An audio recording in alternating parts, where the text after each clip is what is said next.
Welcome to the place where we learn about improv. Cause public speaking can take you so far. Improvly speaking, say yes and flex your creative thinking. Improvly speaking, say yes and flex your creative thinking. Hello, everyone, and welcome to another episode of the Improvly Speaking podcast. I'm your host, Dana Gowan, with a solo episode today. I usually have a lot of guest episodes. I love talking with guests, and I find it easier to talk with guests. And I love learning from the guests as well. I learn a lot from talking with people, and I love the connection piece. So it is a little harder for me to sit down and record solo, but I have something I want to chat about today and share with you all. So I am doing a special solo episode. And actually, I don't want the solo episodes to be like special episodes. I want to do a mix of solo and guest episodes, and I'm working on that. I probably will always do a good like 70% guest episodes, 30% solo, and that's okay. I'm cool with that mix right now, and I hope you are too. If you want to hear more solo episodes, let me know. Or if you like the guest episodes more, that's great too. Let me know as well. Today on this episode, I really want to talk about something I've been thinking about a lot lately, and that is my relationship with alcohol. Now, I know you might be thinking, what does alcohol and public speaking or alcohol and improv have to do with each other? And actually, they're connected. I have some stories where they're connected, and I thought that I needed to have a drink in order to improve my performance on stage. And it turned out I did not need that drink, nor did it help. It didn't hinder, but it didn't help either. And I don't know, I've just been thinking about it a lot lately, about how I don't really feel like I need alcohol right now. I've been working on a lot of stuff mentally, getting out of my head and judgment zones and trying to break through some limiting beliefs here. And I just haven't been wanting alcohol. I haven't needed it. I haven't wanted it. And I'm not addicted to it by any means, but I definitely use alcohol socially for sure. And then that was bleeding into at home, I would have a drink a good bit just with dinner or something. And I don't feel like I need it at all. I'm not going sober per se, but I think I'll reserve it for social situations. So I want to share that with you today and just kind of work through some personal things too. And I hope it resonates with you, and maybe something will come up for you that you're like, oh yeah, I use this thing, and it might not be drugs or alcohol related, but like I use this thing to get me through and I don't really feel like it's serving me. With that, I want to share first my relationship with alcohol. I grew up in New Orleans, and I think everyone's well aware of the culture of alcohol in New Orleans. Certainly, if you've been to Bourbon Street or heard of Bourbon Street, you know what Bourbon Street is like. And, hurricanes from Pat O'Brien's are a big thing on Bourbon Street. Hand grenades are big. I've had my fair share of those, feeling like I needed them to have a good time on Bourbon Street. And I've certainly had my fair share of too many drinks on Bourbon Street and such. So, alcohol is it's big in New Orleans. It's hard to go anywhere in New Orleans without alcohol being served or being a big thing. And, it's not to say that that's wrong or anything, but, growing up there and then going through high school, and certainly I'd come back for the summers when I was in college and stuff, and just it is part of the culture. I also have thought about this too. Like, I like going to a lot of sporting events. When I lived in South Carolina, my husband and I had season tickets to the Gamecocks football games, and we'd go in the fall. It'd be like every Saturday we'd go to a game.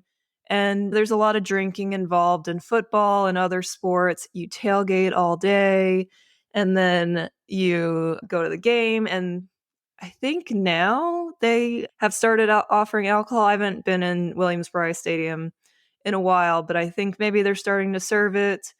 But either way, like you just have a full day of drinking and it's again not a problem. Like you do it responsibly for the most part. I've had times where I didn't and you learn, okay, that was not responsible. But it's all around us in sports culture. I don't know, it's woven into a lot of things we do when we go out to eat. You have to have a cocktail, you have to have a drink with your food, have a glass of wine that matches the food that you're ordering.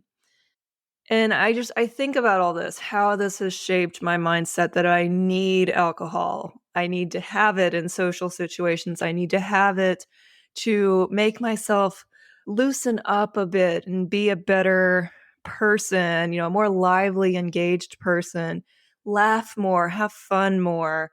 And so all of those benefits and things have gone through my mind with alcohol involved and recognizing the benefits of it. And I want to share with you a time where I thought I needed it to get me through a speech or presentation. For my master's program, I did not do a thesis. That was just way too overwhelming for me. I did my master's of public health, and I chose to focus on worksite wellness or corporate wellness. So a lot of the research papers I would read were on corporate wellness. And I didn't really have that thesis mindset. I didn't have anything I wanted to explore thesis wise. And they gave you the option to do a thesis or a practicum project where you had to do, I think, like 300 plus hours of a project and then give a presentation at the end on what you learned and what you explored and discovered. So I definitely chose to go that route. Although knowing that there was a presentation at the end always made me very nervous of it too. So it's May 2013. I'm getting ready to wrap up my master's program, and the only thing standing between me and graduation is my practicum presentation. And for my practicum, I did a project with Girls on the Run, which is an awesome organization that helps young girls, like third through fifth grade girls and also middle school age girls, learn how to run better and learn how to just incorporate physical activity, not just running, like walking and running into their lifestyles. And it also has a lot of nice self-esteem lessons involved in it too.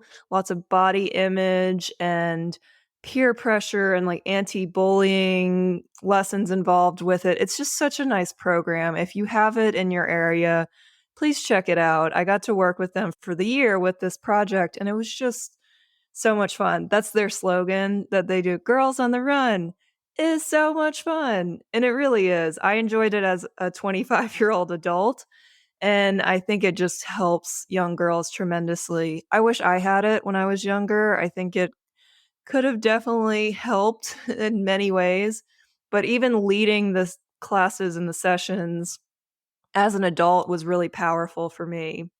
And so I worked for a year with this program. The first half of the year, I did an evaluation project with a professor from the School of Social Work. She wanted to evaluate if the Girls on the Run coaches were really reaching the metrics that were trying to be reached and taught in the Girls on the Run lessons. And she worked with Girls on the Run to develop this evaluation process. And I had to go out and do site visits. And I had a checklist of things I would check off and make notes about how the instructors were running things. They get a curriculum, and it's all volunteer based too. These volunteers, they're doing this out of the goodness of their hearts. Some are teachers, some are parents. They're leading this from the best of intentions, but sometimes they don't follow the curriculums. And so what happens when they don't follow the curriculum? Are these lessons and outcomes and impacts still happening if the curriculum isn't being followed? So that was a really fun experience to be on the evaluation side of things. And then the second half of the year in the spring, I got to serve as a Girls on the Run coach and lead them through, gosh, I think it was at least a 12-week program. I could be misremembering, but there's a good 20 sessions that I have to lead, and it's twice a week.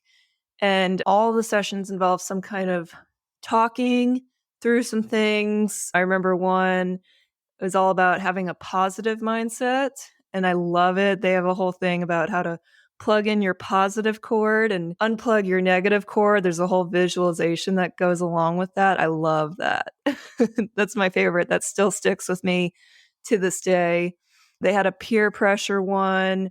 They have a gratitude lesson. I mean, all these lessons are so great for these young girls. And then after the lesson portion, then there's always a running portion. And as you go on, it adds more running to it. And hopefully the girls are getting to feel what it's like to run more and they're enjoying it. There's always the option to walk as well. And at the end of the program, there's a 5K run that the girls do with one of their parents or teacher or a coach. They do it with an adult figure and they get to finish a race and celebrate and feel all the feels of running a 5K race as a kid. And that's huge. All of this is just awesome. I really enjoyed that practicum program that I did. I learned a lot. And public health is focused on three main pillars: program planning, implementation, and program evaluation. And that practicum gave me experience in all three of those pillars, which was super cool. I'm so glad that I found that and discovered that opportunity. And so that leads me to the presentation. It was an hour-long presentation. It was slated for like 2 to 3 o'clock in the afternoon in May. So I had a lot of time to get ready for it. I didn't have anything else going on that morning. I chose to spend a good bit of time getting ready. I remember specifically I wore this really cute pink dress that I loved, that I felt good in, I looked good in. I definitely had at the time this idea and feeling that if I had makeup on and if I looked good, then I would speak better. That was kind of a little crutch that I would use. I need to look good to speak good because people will like me more. There was a whole thing tied to looks as well. And there's certainly like an element of professionalism, and you want to look nice and professional when you're speaking in front of people. I definitely took it to another level of I need to look good for people to like me and want to listen to me. I don't have those feelings anymore. I think I'm much more comfortable in my skin. But listen, I'm in my young 20s. At this point, I'm 25 years old, about to give this presentation. I still had some self-esteem issues. So I'm getting ready and I've got time. And I'm like, you know what? We've got beers in the fridge. I'm going to have a beer before this presentation. And I'm not a huge day drinker unless it's like a tailgate situation, but you know what? This is the end of my grad school experience. This is the culmination of it. Yeah, I can have a beer. And so I negotiate with myself that like a beer is fine. And legally, it is fine. There's really nothing wrong with it, except that I felt like I needed it to take the edge off. I needed it to relax more and de-stress about the presentation. So I have the beer, and I remember exactly the beer I drank. It was an Abita beer, which is a New Orleans brewery, an Abita strawberry beer, which is a fantastic beer to have in springtime, summertime. And I love the taste of it too. Like it tastes really good to me. And I probably had it at least 2 hours ahead of the speech. I didn't have it very close, like I had plenty of time. And I get there early to the presentation and I get all set up. I'm all ready. I'm one of the last people to go in my cohort. I saw a lot of my friends and peers do their presentations. I would go to their presentations to watch. At this point, I'm one of the last ones to do mine. For whatever reason, I just scheduled mine later, probably because I wanted to push it back as long as possible, of course. And I get set up early, like I'm all ready. Some of my friends from the program come. My supervisor from the campus wellness office comes to support. I've got a lot of good, supportive people in the audience. Of course, the practicum supervisor, the instructor of the School of Social Work is there. The Girls on the Run manager and coordinator is there. I have a great supportive network that is there watching me. And then, of course, the head of our grad school program, who is grading me on this and really determining if I pass the practicum and can graduate. So there are higher stakes here. It is scary. It is nerve-wracking, and I'm nervous. I'm definitely nervous. The beer did not help take the edge off one bit. I am super nervous. I want to get it over with, and I also want to do a good job. And I can remember with the presentation, I wanted to do a cutesy little intro to get everyone engaged and not just go straight into the PowerPoint. So I step out from the lectern to introduce myself and start the presentation.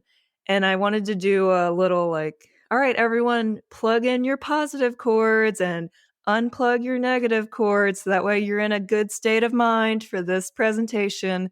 Like a little joke about that, like have your positive chords plugged in, haha.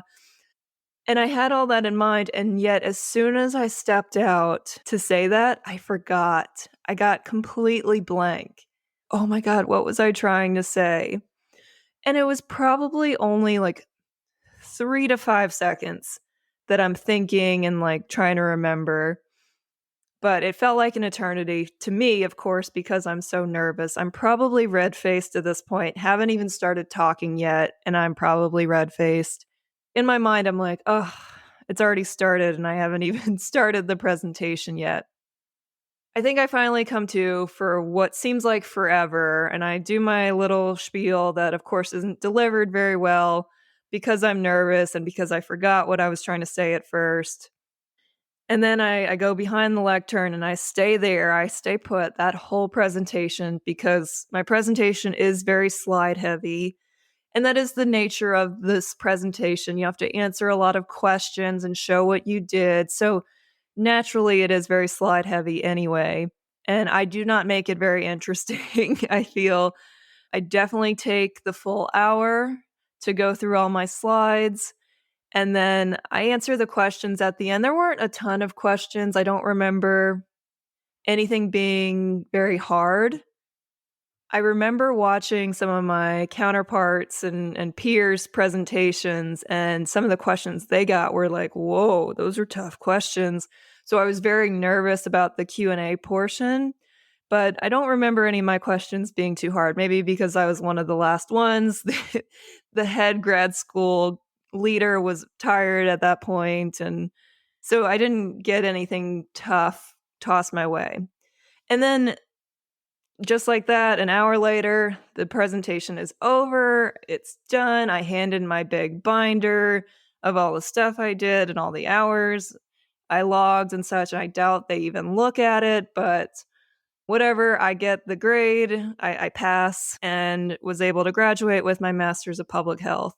And the thing that I was looking forward to the most that day was we had planned to go to happy hour and celebrate. A few of my friends who came to the presentation to support, they also came out to happy hour. We had some drinks and food. And after doing that presentation, it was a really nice day. And of course, drinks were involved in the celebration. And I just think back to that day of feeling like I needed alcohol to get me through that presentation, feeling like I need to relax and unwind and uninhibit myself and let go a bit and get looser. And so alcohol is going to be the thing that helps me with that. And, I'm 10 years older now thinking about this, and I'm realizing, no, it's not alcohol that will do that. It's being more comfortable in my own skin and letting go of perfection and judgment. Improv has certainly helped me with that.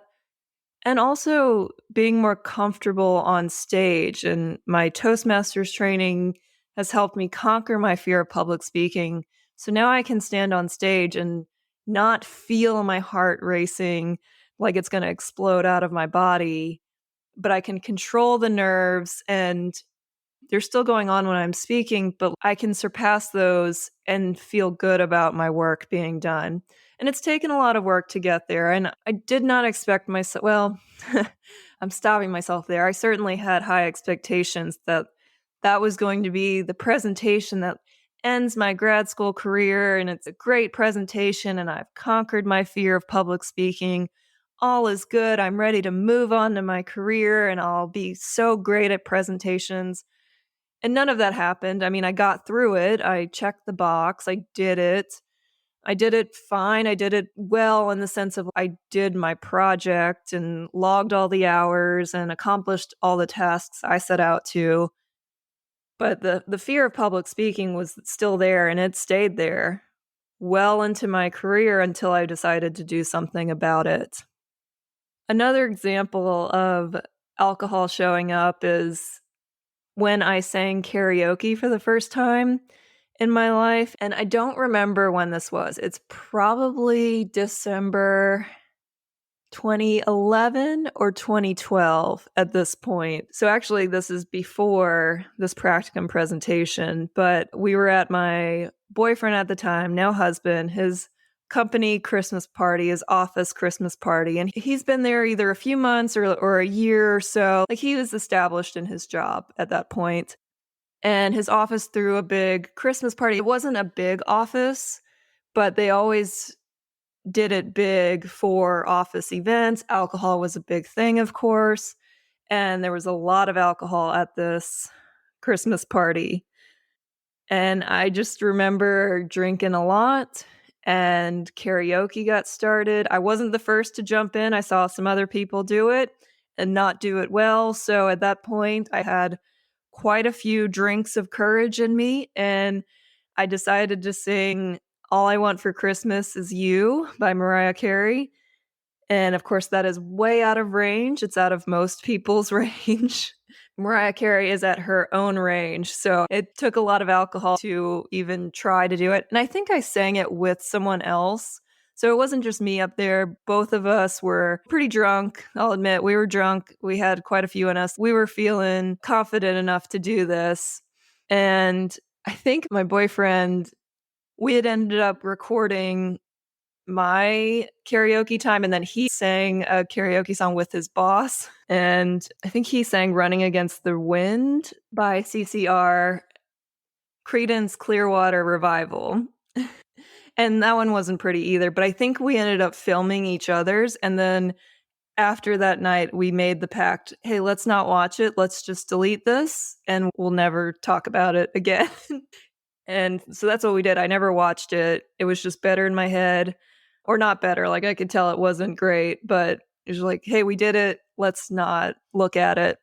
And that night was super wasted. I ended up throwing up when we were driving home outside the car window. So not a great night for me, not my shining moment. And that's just another example where I felt like I needed alcohol at that point to sing. And certainly singing was never anything that I was trained in. So I needed that liquid courage to get up and do something scary. And I did it. Didn't feel good about it at that point or the next day, of course. But just another example. And then to jump to more recently, this is just something I noticed. I was doing a show at the Lyric Hyperion. It was the Duo It Again show put on by Fernando Funes. He runs these Duo It Again shows, which are so fun. Basically, him and his scene partner, Kristen Gull, will do a 2 to 3 minute scene, a bass scene, nothing too crazy. It's just what it is. It turns out what it is. And then there are 20 plus duos. So two people, two improv pairs who will get up and do that scene again in any way, shape, or form that they want. So they can do it in a genre form.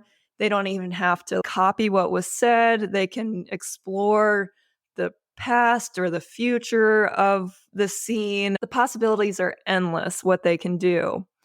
And so I was at that show. I was waiting for it to start. And the Lyric Hyperion Theater has a bar. They have coffee, teas, pastries, and then they also sell beer. I was like, well, I'm here early. And it was a stressful day at work. I had come from the office and it took an hour and a half to get to the theater. I was like, I'm gonna have a beer. I'm gonna unwind and de-stress a little bit before I have to get on stage. And I gotta tell you, the whole time I was sitting there, I felt more nervous. I felt like the beer made me more anxious too. Like it did not help at all. And I kind of regretted having it after. I was like, this isn't serving me. I don't like this feeling. I haven't felt these nerves in a while.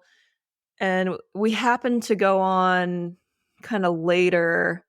It's my improv friend, Danny, and she has a last name that starts with G, and I'm DG as well. So our duo name is the DGs.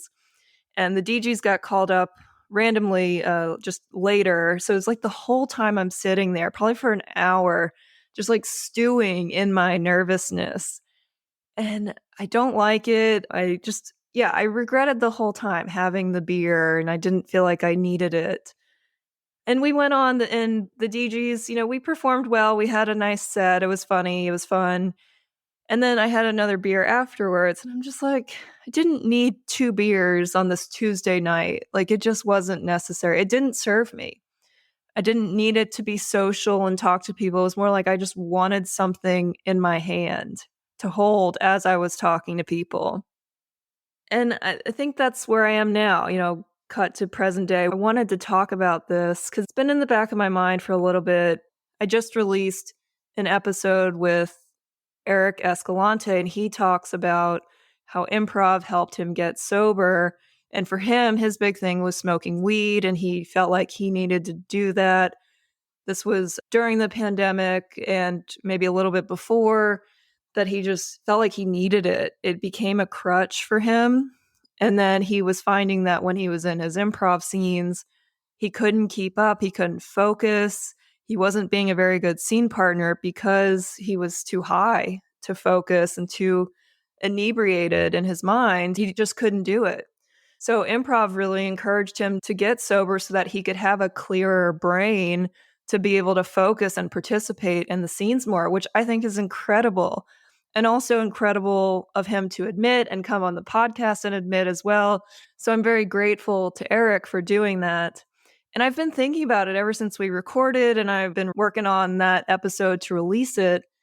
And I'm like, I've had in the back of my mind for at least this year, 2023, that I just don't need alcohol like I used to.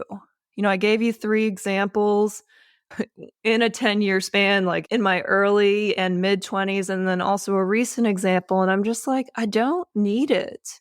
I don't even feel like I need it socially as much anymore. Last night, my musical improv team, which we're still working on a name, but we got together to do a 2-hour practice to work on some stuff. And then we did a little team hangout and ordered food and we had a nice dinner. And the person who hosted our team hangout at her place, she doesn't drink. So she said, hey, if any of you will want to drink, I don't have a problem with that, but you have to bring your own drinks and whatever. And I was getting ready to go to the event and I got out my little cooler and I was going to put some drinks in. And I was like, you know what? I don't need this. If we find that we do want to drink, we can go out and get some. We can order some on Instacart. It's not that big of a deal. And while I was there, we had a lovely dinner, lovely team dinner. It was so nice. And then, we are a musical improv group, and the workshop we did wasn't musically focused. We were working on our monoscene game and stuff. And after we had dinner, we sat around and ended up there's a karaoke that plays just the music of karaoke, not the words. And then we would get a suggestion. And so we would do a little scenelet and then someone would start the music. And then we would sing a little song based on that suggestion and the music that was being played. And that was really fun because we didn't need an accompanist with us. Like we were doing it on our own. And we were just having fun as a team, hanging out. No alcohol needed at all. And that was a big realization for me, too, as I was thinking about it. And I feel so clear today. I'm not hungover or anything. I feel great. And I feel like we really bonded as a team. And again, no alcohol, substances needed at all. So I feel really proud of us. I'm really happy about that. And I will add, when we did our musical improv classes at Westside Comedy Theater, the way that it worked out is we always had our last class on the same day as our show. We would do our class from 12 to 3, and then we'd have a 3-hour break, and then our show would be at 6:30. And our instructor, Ashley Ward, who I've also had on the show, I'll be releasing an episode with her soon too. She would always tell us, "Hey, I know you're in Santa Monica. There are some nice restaurants out here. You might be really tempted to drink." And she's like, "I'm not your mom, but what I'm going to tell you is please don't." You're going to feel like you need it. You're going to want to cut the edge a little bit, take the edge off, but it's not going to help. And she would say, if you need to have one, fine, do what you need to do. But again, it will not serve you. And, she's absolutely right. I did not test her theory. I definitely listened. I did get some coffee or tea because it is a long day having class and then eating, and the energy dips a little bit. But I did not test that drinking theory, but I assume that she's right because there's a lot of focus needed in musical improv. In improv in general, there's a lot of focus needed, but in musical improv, oh my God, you have to focus 20 times more almost, it seems. And alcohol won't serve you that way. And I'm happy to say that no one in our class tested that theory or went against it, I should say, and had any drinks. I think someone might have had one drink, but they were fine. And then after, we went out after the show and we got drinks and celebrated, and that's fine too, but we waited till after. And I will say there are some improv shows, and this isn't common, but there's some special improv shows where they'll have improvisers take some drinks or smoke or or take mushrooms and then try to do scenes. And that's kind of the funny of it, is just like watching these not sober people, these inebriated people try to do scenes and not do it well. But if you were just to do a regular improv show and try to be on any substances, I don't think it serves you, or at least I can't speak for you, but for me, I know 100% now that it won't serve me. In fact, there is a group in Santa Monica that performs on Friday nights. I think they're called the Drunk Theater Company. I have some friends from classes that perform in that show, and they'll spin a wheel and the wheel lands on someone, and that person has to drink 5 shots and then participate in the scenes and the show the rest of the night. And I believe everyone else is sober, and then it's that one person that has had 5 shots. So I'm sure it's very funny. I have yet to go see it. It's on my list. I need to go see it because I hear it's hilarious and they're all very talented. But also like, ooh, I would not want to be that person that has to take 5 shots. That's rough. Oh my God. So yeah, that's where I'm at. I think now I've really been working on myself lately, and what I'm realizing is I don't need alcohol to take the edge off. I've been really working on my breathing and my mindfulness, and I've been meditating more. The past few weeks, I've been really excited about this, and I've told everyone. But the past few weeks, I've woken up early and I've been doing yoga, like a 20 to 30-minute yoga class on the Peloton app. And then I let that flow into a meditation, and then I let that flow into a journal writing. And all this is maybe a 5-minute silent meditation where I just sit there and try to clear my head, and then a 5 to 10-minute journal writing session. And I've never considered myself a morning person or a morning exerciser. I've always wanted to be. I read about all these people who have these great morning routines and they swear by them. And I've tried and I've tried and I just can't do it. But I've been doing a lot of self-work lately. And for whatever reason, it's hitting now that I want to do this. So I've been doing that for the past 2 weeks, really feeling good about it. And I know 2 weeks is not a whole lot of time. I've got a lifetime to go to make this a lifestyle habit, but I'm working on it. And I got to tell you, I feel so much better.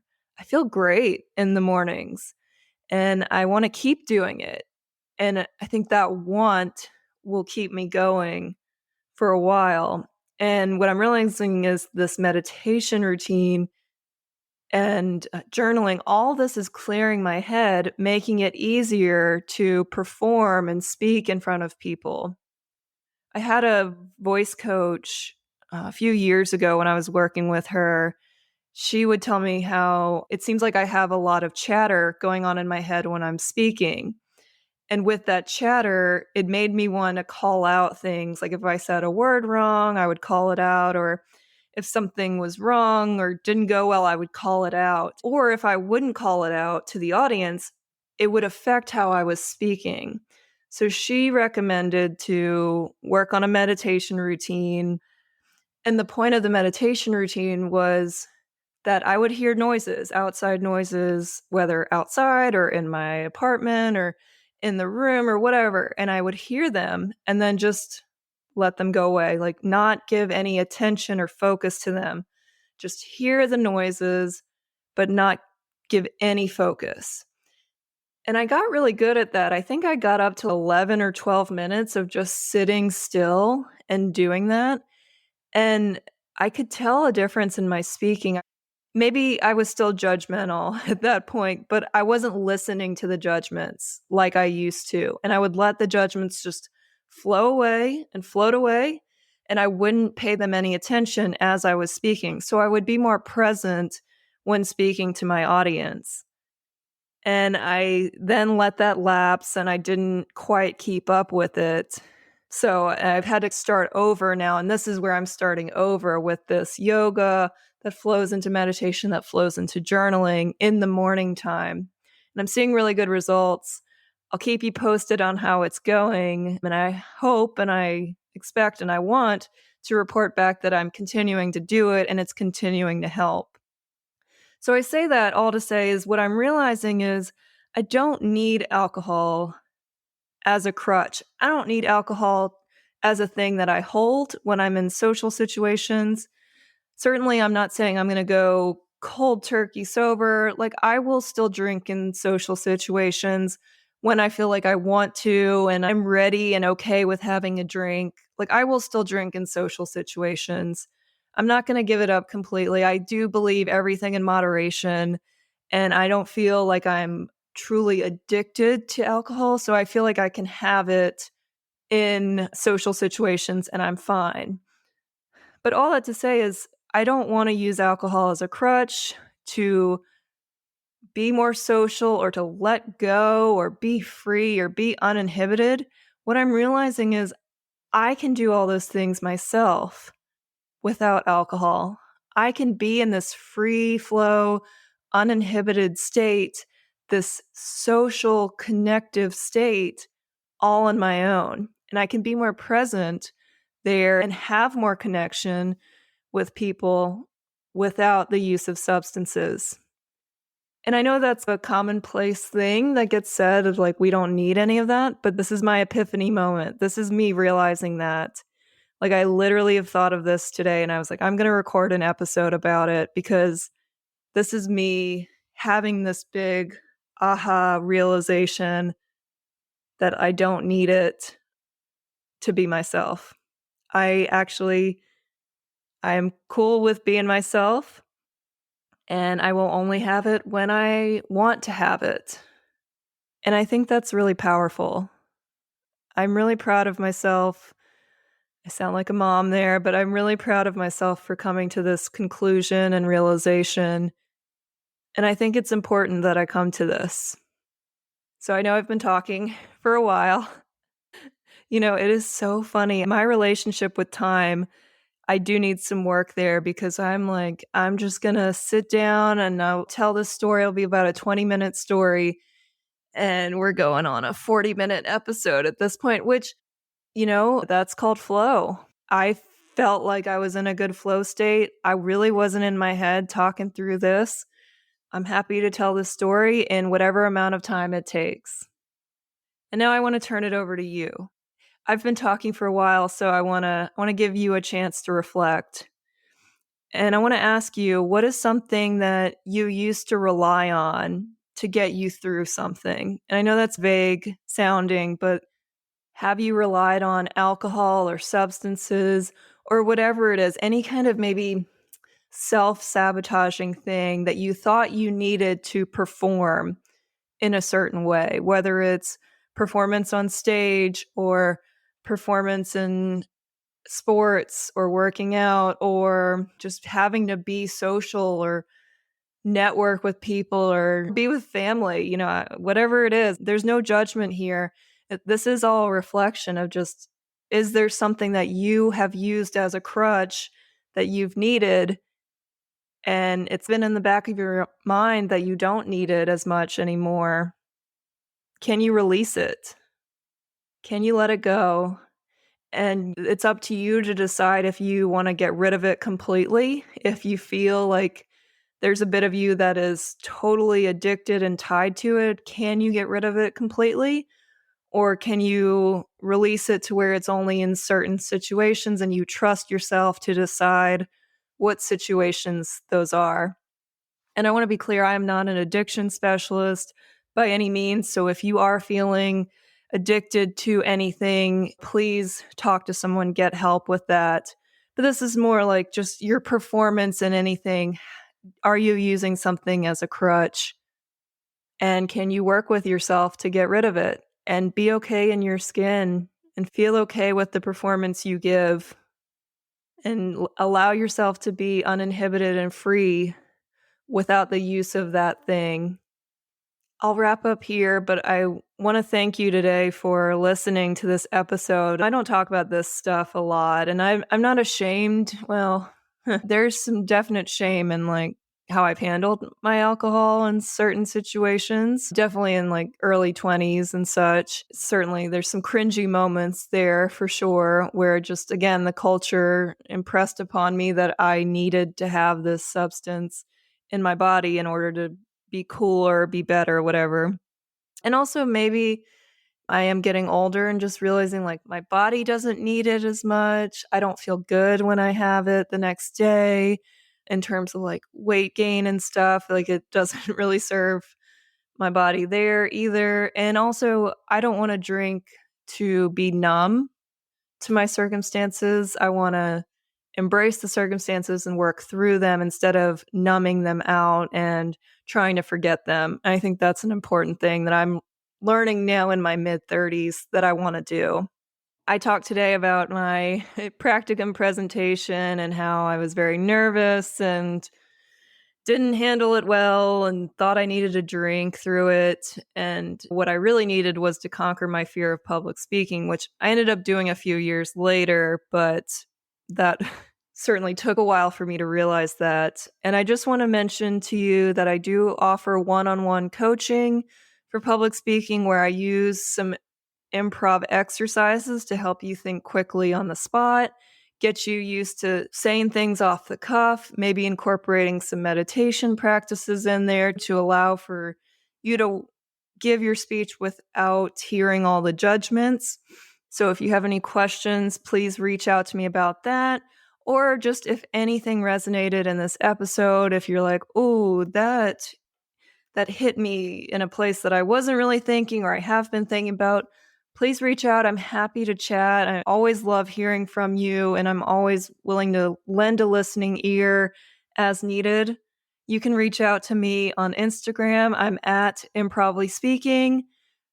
On LinkedIn, I'm at Dana Gowan, and my website is improvryspeaking.com. You can see my services and coaching and such.